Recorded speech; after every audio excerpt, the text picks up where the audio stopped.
Let's go back to housing for a second. Why not? Because we saw the Case-Shiller Home Price Index rise 9.3% this morning, and this increase in home prices, in theory, could be good for bank stocks. I know you're going to look at it in today's Off the Charts. Absolutely. Home prices keep rising if you look at the Case-Shiller Home Price Index, and our Off the Charts show that should drive bank stocks higher. Let's pull it out for you.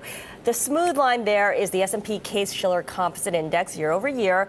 We're going to show you the jagged line of the KBW Bank Index. And there's a lot of noise in there, obviously, but there's definitely a correlation there. And KBW has found that there's a relationship, a correlation between housing prices and bank stocks, not just in the United States, but around the world as well. Now, they say if the recent improvement in U.S. home prices are maintained, it should be a good backdrop for long-term bank stock appreciation. Now, Eric, you and I covered the first quarter bank earnings season, and we talked a lot about how mortgage banking kind of turned the corner a little bit in the first quarter, especially for big lenders like Wells Fargo.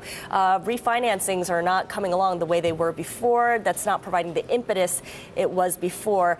Tripping things up a little bit here, but as our last guest, Chris, was telling us of Thornburg, that Chris Thornburg, I should say, Beacon Economics, right, that should continue to power along for a little bit here, at least 3 years before he sees signs of a bubble emerging. But some of the relationship between housing prices and banks has been broken since before the credit crisis, right? There was a period during which people used their houses as piggy banks. Right. That's not really happening any longer. That's not And there was a happening. period when banks had a great deal of housing inventory, which they don't have any longer. So if they had more housing inventory and home prices were to rise, maybe that in theory would improve the quality of their balance sheets. There are a lot of artificial events going on in the housing market and with banking stocks too, with the Federal Reserve so actively involved. But one thing that KBW points out, Eric, is that the underlying collateral for loans is increasing when housing prices rise. That's all good for banks overall. Credit the quality. Population, right, is feeling better when their home prices rise. They're more confident. They increase spending. These are all The wealth fundamental. effect. Exactly. These are all fundamental reasons to be a little bit more optimistic about banking stocks